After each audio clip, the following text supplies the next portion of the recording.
Hi, I'm Mixis, and this is Hearts of Iron 4, No Step Back. Today, we're playing the Soviet Union. So the premises for this series is an historical event horizon. We're going to be playing as Stalin, leading the Soviet Union through a pretty historical path. I've been working a lot with the focus tree to find a nice and historical way through it that doesn't exploit the game too much. And speaking of exploits, we're not going to be doing any min-maxing because I don't really think that's fun.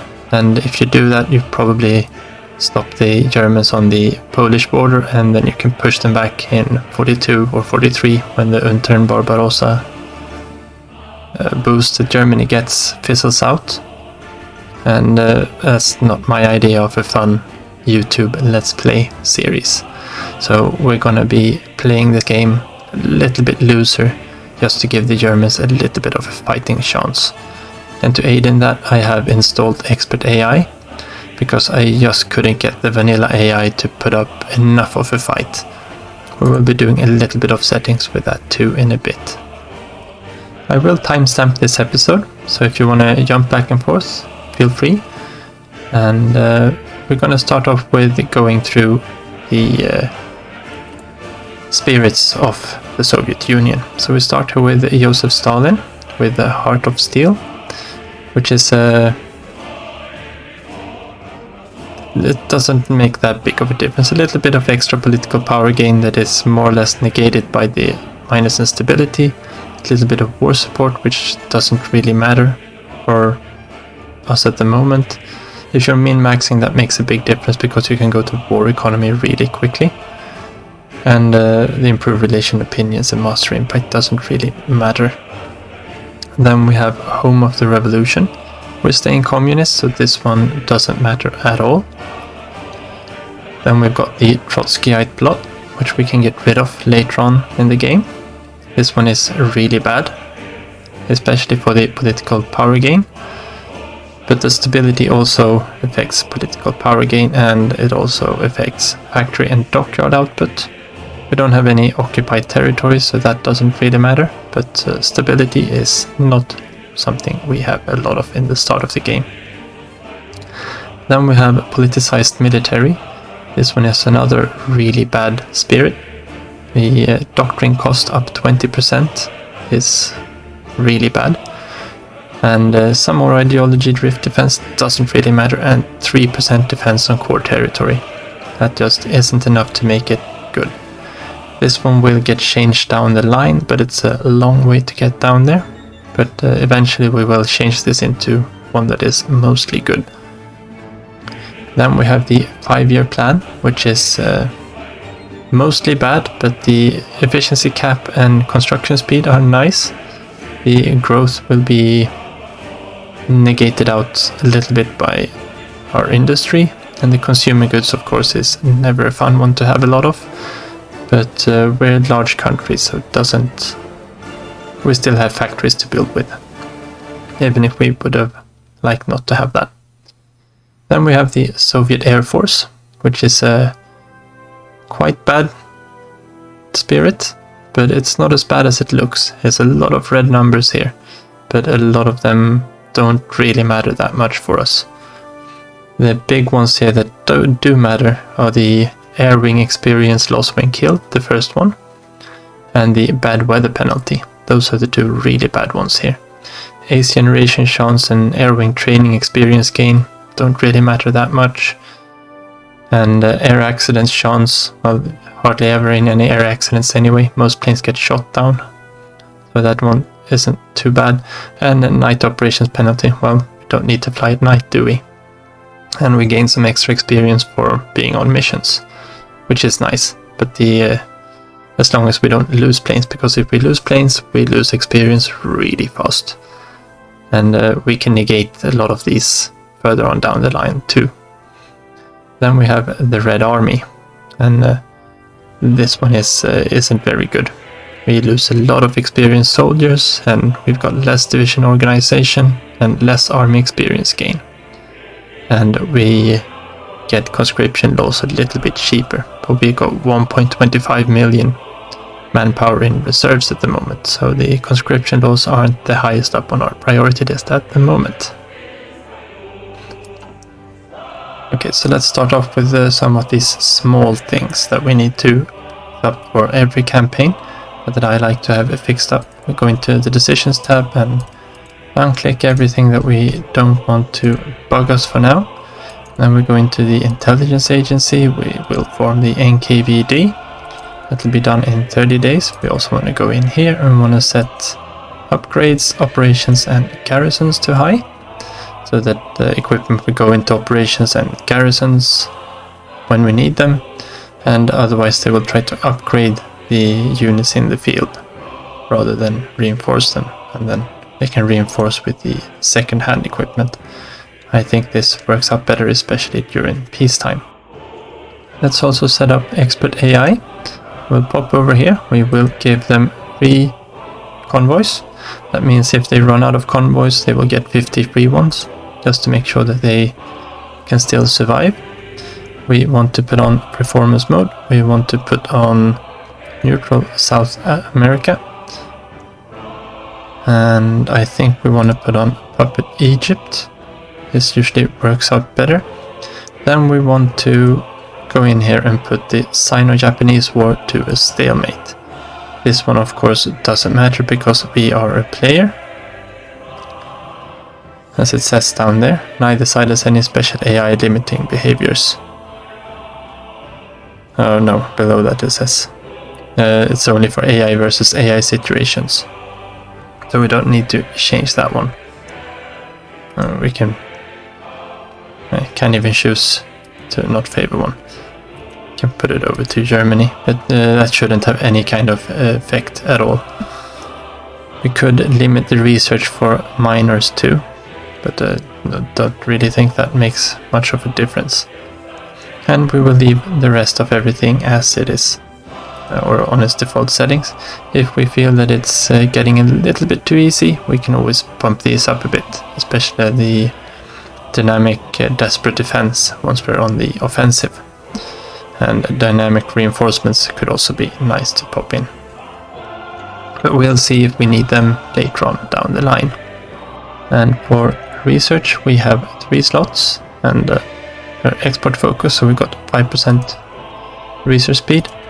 We're obviously going to do the research speed computers, and we also want to get machine tools going and construction.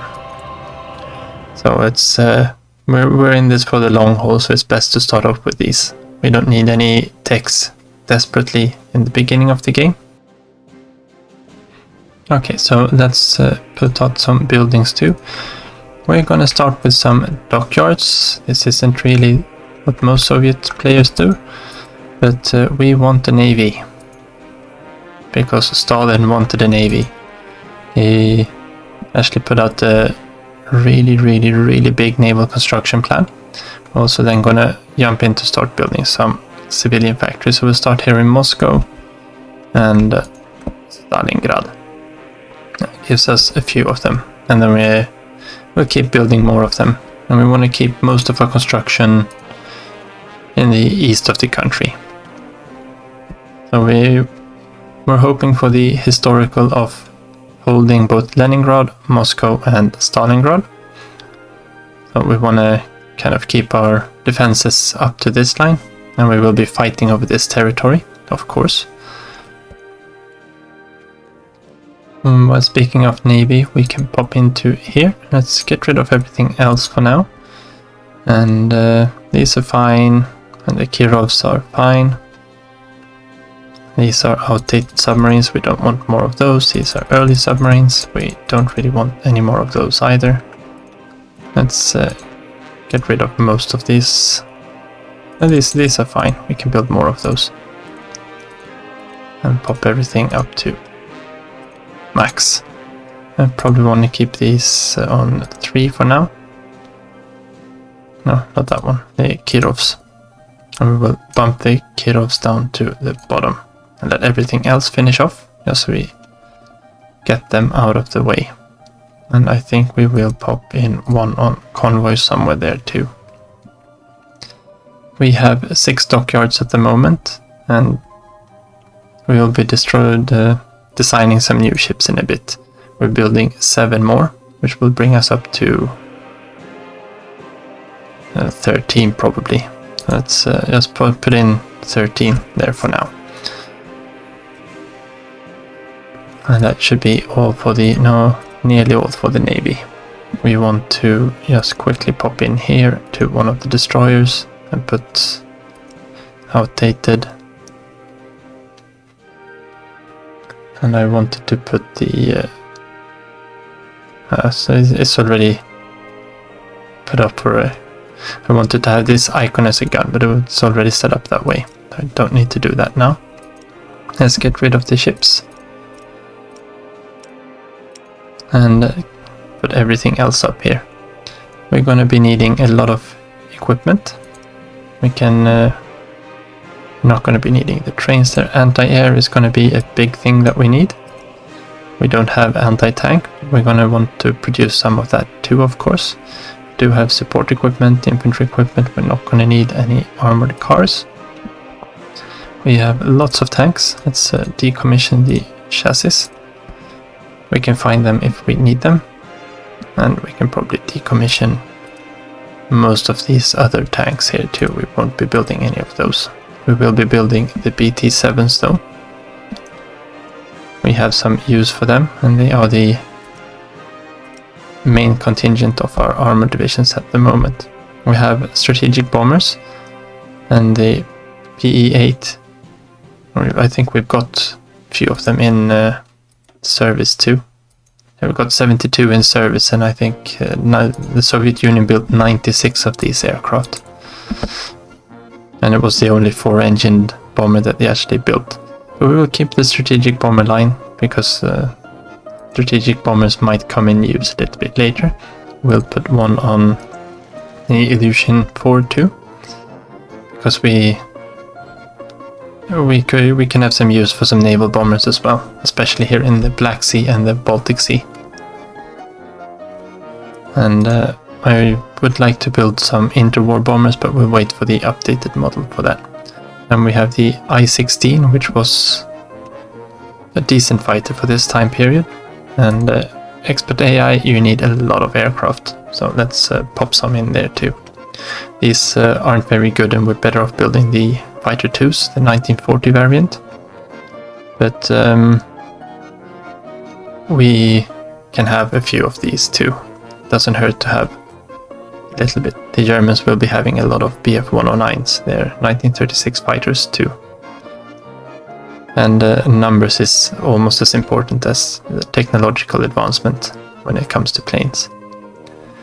I can put another one into both of these, I think, and we'll put a lot into infantry equipment. We can always withdraw factories from here as we need them into other things.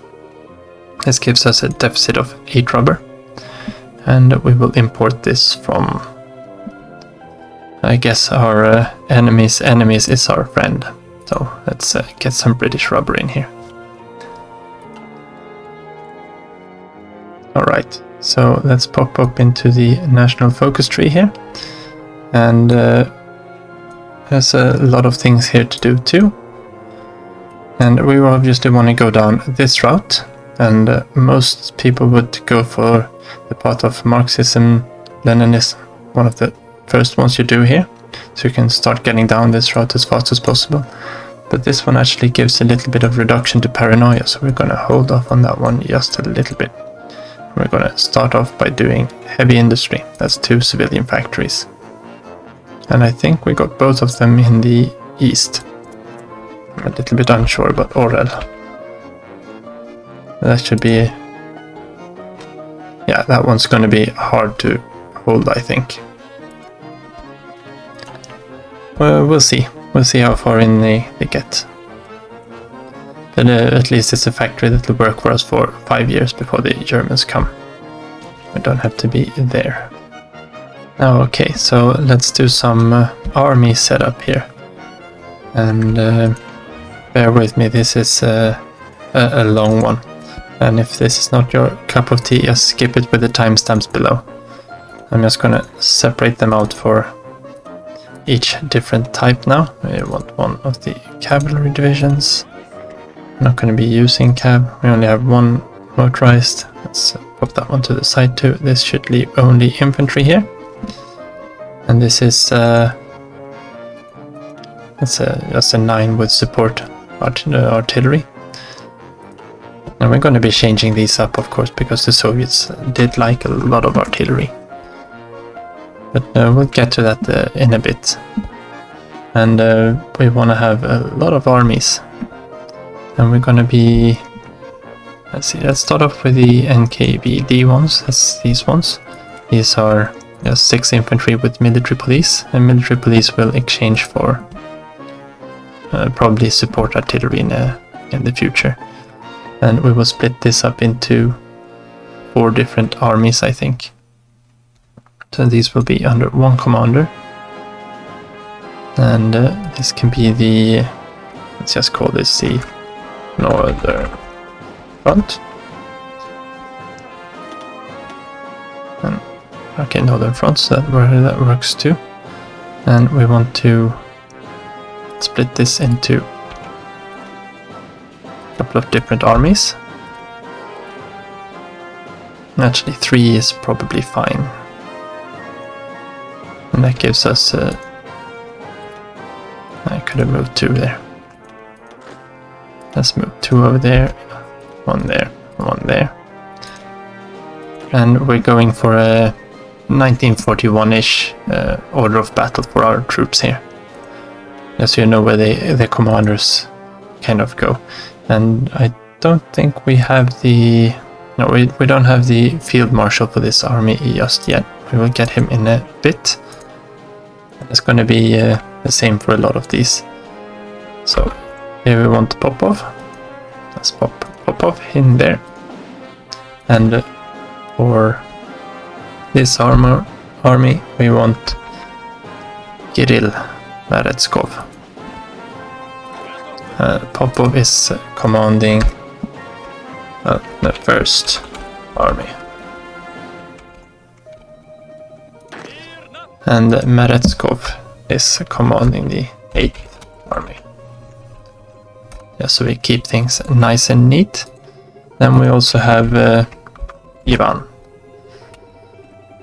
the last one. Fedjunisky. I'm not very good with Soviet names or Eastern European names, so excuse the pronouncing of them. He was in charge of the 23rd. Okay. And these are going to be on the Finnish border. Now a lot of these areas are in super bad supply. Well, no, I don't want to do that. I just wanted you to be on Leningrad for now. And I think we have a supply hub here in Petrozavodsk. So having some troops along here should be fine. Don't need them all the way down there. This is a lake tile. So this one doesn't actually have any borders to the Finns. And then we've got the northern front. We probably need to split the northern ones down into brigade size, so 3 battalions. But for now we should be able to at least keep them up here somewhere.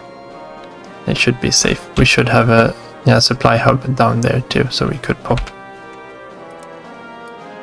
half of them down there for now. Let's have them along the rail line. Yeah, so it looks like we have them intentionally set up somewhere. And of course this is going to be the... And a lot of them were... The Soviets used this for their overall hierarchy. So this was the army, the Northern Front Army Command or section, and then you had the corps commanders down below. And these, of course, will maybe not these too much, but at least the ones on the Western Front here will have a lot of different units assigned to them, a lot more than they would have in real life. That's just because the game works this way. And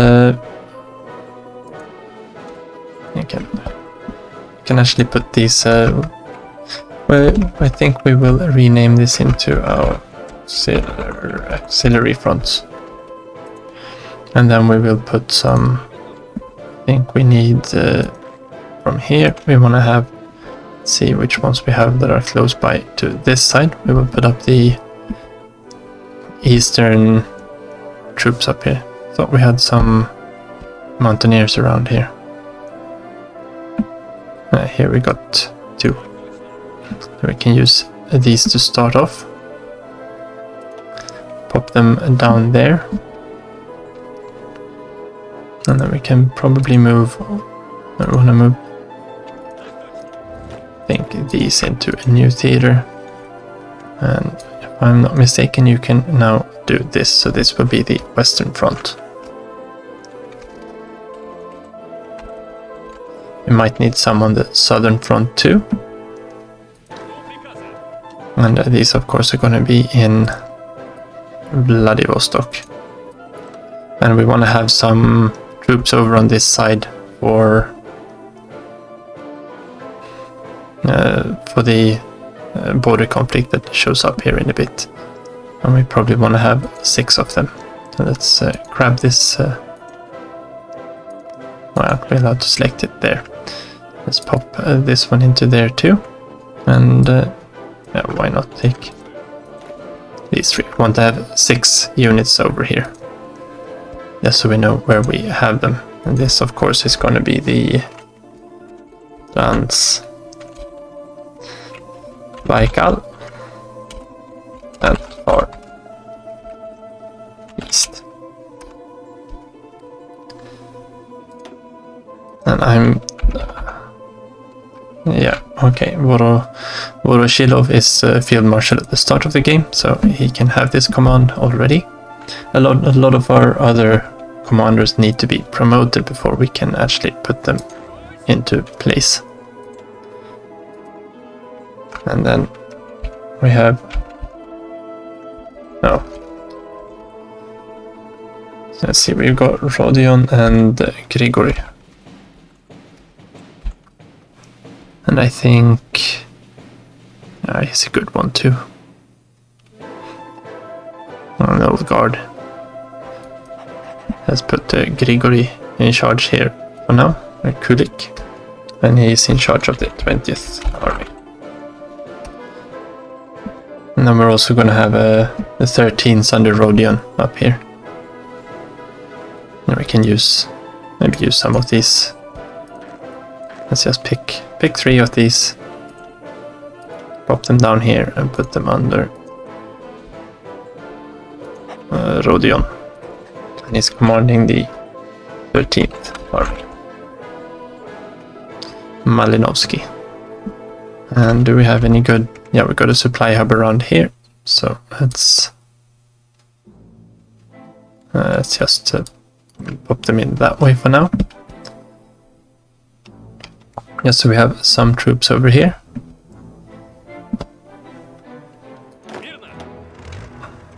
And then we got all of these over here. Okay. You bored yet? We got 4 more armies to set up here. Okay, so let's we'll just use 1 for each and then we can fill them out later on. So, and then we need this might have been easier to split them off. Take 2. I can do so, and then we want tank. And pop them in there too. And that means we have 1 armored and the rest as armies. And this is going to be the Northwestern.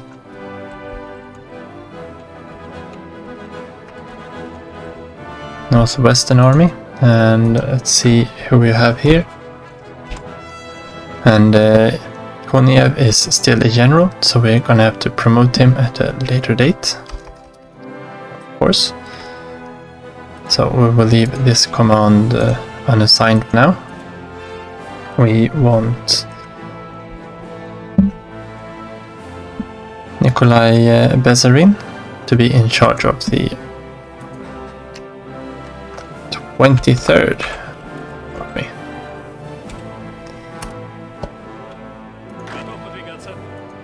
And here we have the 11th army under the command of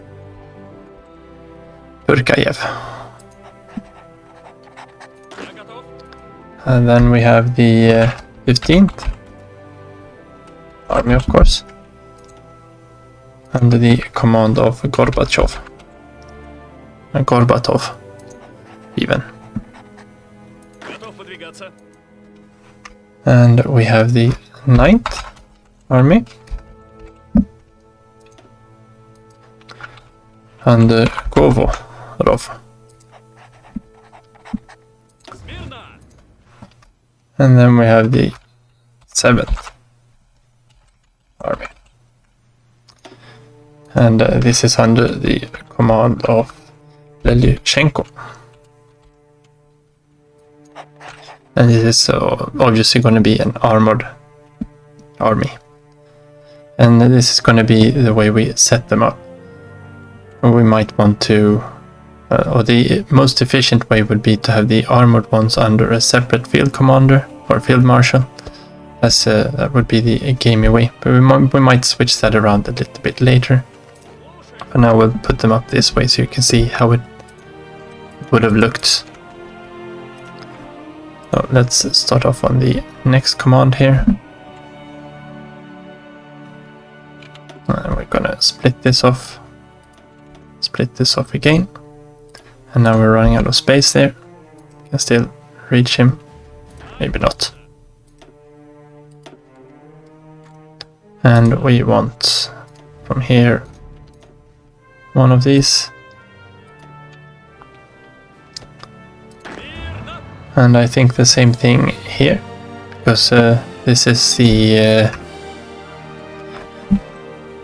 Western Front, which was commanded by Zhukov, which of course we can't put in charge here just yet, because he's just a general. So we will have to promote him later on too. But we have Zakharov, who can, we want to name his army as well. And Zakharov was in charge of the 24th. And then we have the 4th army. That was a weird spelling. Well, I'll do it that way instead. It's a little bit neater. And we had Shubisov. No, we did not. We have Chukyov, who is I think he was a brilliant strategist, wasn't he? Yeah.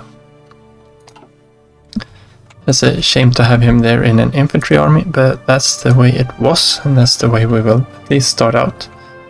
And then here we have Max Reiter, and Reiter was in charge of the 10th army.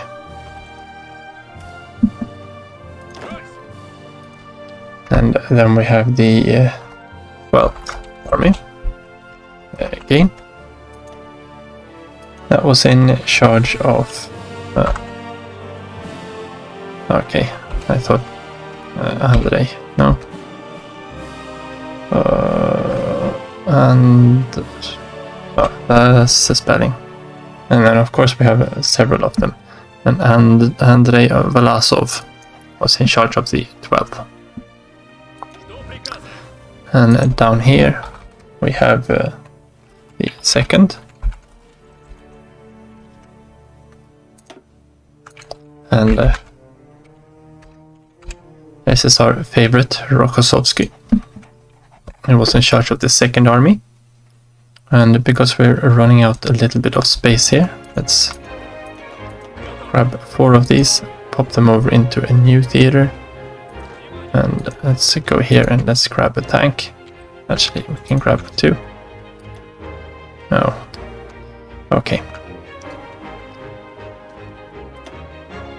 Alright, pop those back up there. And I think we kind of ended up doing the same thing here. Pop those out, pop them in there. And put them under there. One there. Split these up a bit. But we want to have the armored formations at the tail end of it. Okay. So now we're doing the southwestern front.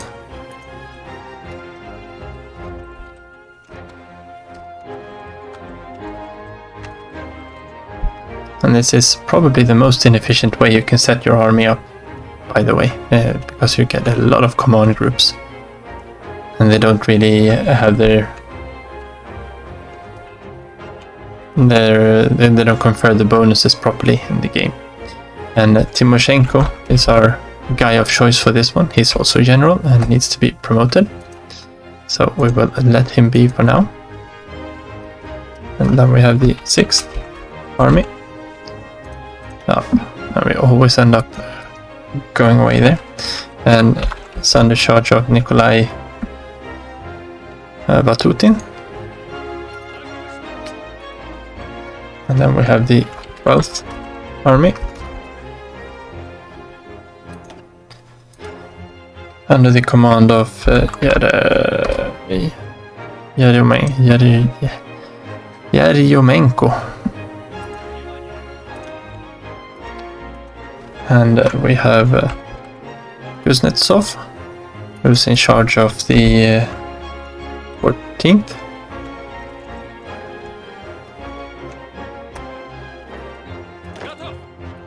And then we have the 22nd.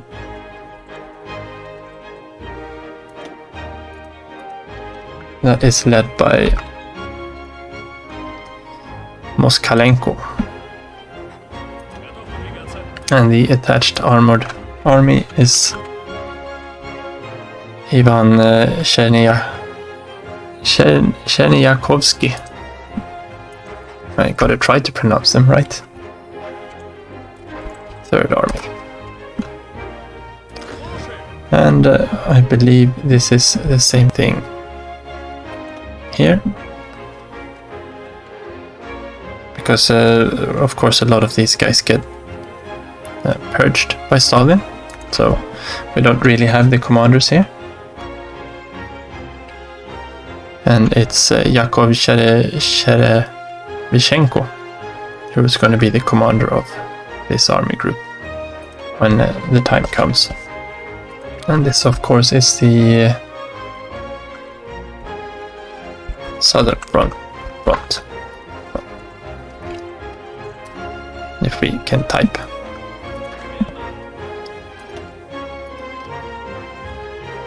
And the 1st army here is led by Philip Golikov.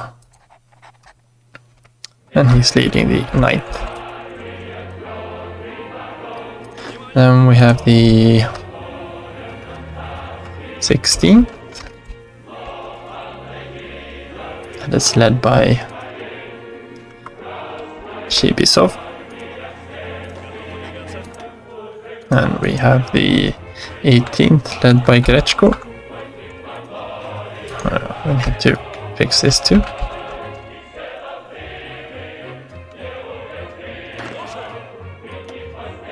And we have the 22nd we already had.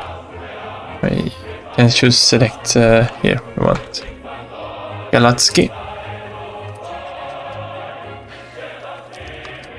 And he's in charge of the 21st army.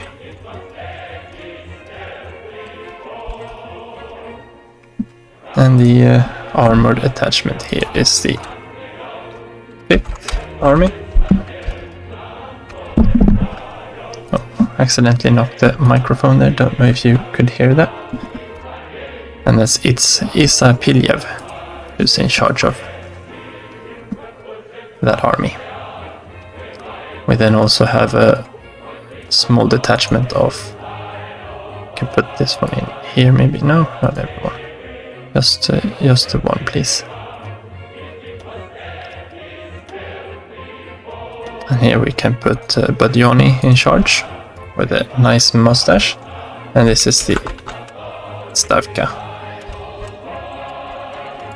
And the reserves. And here we have Boris. And then we need to grab another division, split them off, put them down, get them up, and the second one here is going to be by... And yeah, Kulik is the 20th. I was looking at the wrong row in my notes. Vasiliev. Alexander Vasilievsky is the guy we want here, and he's in charge of the 19th army. And then we just need to fill all of these positions out. We can put... Let's see where we have the supply depots. Let's just pop them down there for now. And we will use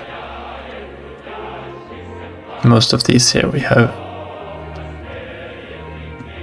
We will convert all of these cavalry divisions to infantry divisions because I don't want to deal with cavalry divisions. And that means we have 71 of them, and we want to put them into... Let's move this one down. This is the southern front. No, well, I guess that works, but let's make it proper so we don't have to watch it forever. I will just sort these troops down into these armies here. So that's 16 armies. We need to divide these down in and end up like 4 each or something. And I'll be right back. Okay, so I sorted them, all the infantry, down into these. Let's put these ones we can actually keep down here in the Stavka. We'll pop them under one of the commanders down here, and we can grab this infantry division up there. We will split this one in 2, I think. Pop them over here to Boris, and we can grab yet another infantry division over. So we have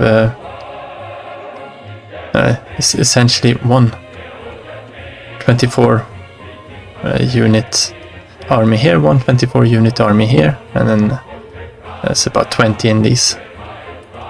Now we've got a few more tanks, and we're running a deficit of tanks, I believe. I maybe can't see that. No, we should be fine, but we're running a lot of old tanks. If we go into tanks here, we got almost all of them are of the BT5s, or they are all BT5s and the T26.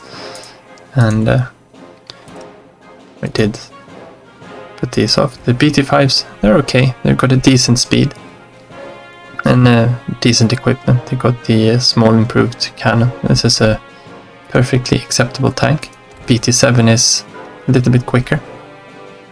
So this is better for the light tank ones. It doesn't have a radio. That's something we might want to fix. T26 has the radio, has the medium cannon, but it is so slow. So we really want to replace all of these T26s from our divisions. And what we can actually do is go down here on equipment and just say that, yeah, we're not going to be building any of those either, but we don't want any T26s in these. Now this won't send the T26s already there back into storage, but it means that the T26s from storage won't be used there. We can use those T26s in mountain divisions or some other formation. Maybe we can use them for garrison purposes or something. but they're not worthy of frontline service anymore. Because getting the speed down to 5 on your tanks when you expect them to be going 10, or even 9, it's not fun. Just breaks the division for what it's supposed to do. Alright, so let's get a few of these into some of these divisions. Let's take the untrained ones. And just for now we can pop these over into the reserves, and yeah, why not put Zhukov in charge of them, so he's at least on the field, right? And we have let's send those to Moscow too. So we have a little bit of a reserve there. I think we might need to elongate this line a little bit if we're gonna have this many down here. And let's pop over. No, I just want to see the supply map mode. Yeah, that should be fine having them. We could probably sneak them up all the way to there. Take them all the way to the port. And obviously these are for dealing with anything happening down here. Turkey usually joins up with the Allies, I believe, towards the end of the war. And Iran, of course, was invaded by the Soviet Union. That's us. So I guess that's gonna happen too. Alright, I think that's all for the army order of battle that we can do right now. We're gonna need a lot of command power to do the rest. That is, promote the leaders that are not yet promoted. Alright, so I gave all the gave some fallback lines for all these armies so they actually withdraw back. And while I was doing that, I saw that I've got a few doubles of these armies. And let's start here with Bediansky. This is pop him up to the 25th. I had some misses in my notes. And then we've got Andrei Yerevmenko's army, and he will be the 26th instead. And not Phil, yeah, Philip Golikov will be in charge of the 27th army. That way they all have individual numbers, and might not be the exact correct ones. The army. I had forgotten to get Boris's army here in shape too, so let's fix that. And Zhukov can just for now hold the 28th army. That's just an arbitrary number I chose.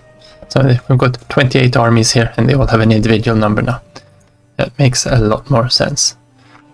Okay, so let's pop over for the Navy, and we're not really gonna do very much with the Navy. We will keep these guys that are here. I want to get the battleship out, and we'll move battleship up to Leningrad. And we can keep the rest of the fleet down here. There's a few cruisers down here, a few mine layers, and then the submarines. And these guys are in Vladivostok. And we're gonna move them all over to Leningrad. There's no point in having the fleet up there. We do want to have a fleet up here in the Barents Sea though. So we will keep them here. And we will assign naval commanders in a bit. We'll do that when we get ready to actually use the Navy. So these we can put on. Let's enable, no, not the reinforcements. Enable the automatic split up so they actually go off and repair. Baltic fleet, this is the big fleet. Just shift click the naval exercises and automatic split off. so that we want these to actually train up, but we don't want them to keep at sea. Submarines, yeah, just let them train. Same thing there, automatic split off enabled. And let's pop that one up there too. And then we've got some small ships here too. They can be exercising. We're gonna need a little bit of experience there. And we want these two, same thing there. We can move them up. And then we'll combine them and make sure that they train too once they have arrived here. There's not that much more to do with the Navy for now. We could actually make sure that the new ships go where we want them. We want these two Kirov class. And we can put them here in Rostov. They built, the Soviet Union built 6 Kirov classes, where the last 2 were commissioned right at the end of the war. So we'll try to build some more ones. We're gonna want the better cruiser hull for the next set, of course. And we've got some destroyers. Let's get them down here in Leningrad. Okay. And that's how much the game wants you to use a navy when you're playing the Soviet Union. So we'll let them finish their submarines. We will let the better submarines here in Leningrad and let the old submarines. Why not Novorossiysk?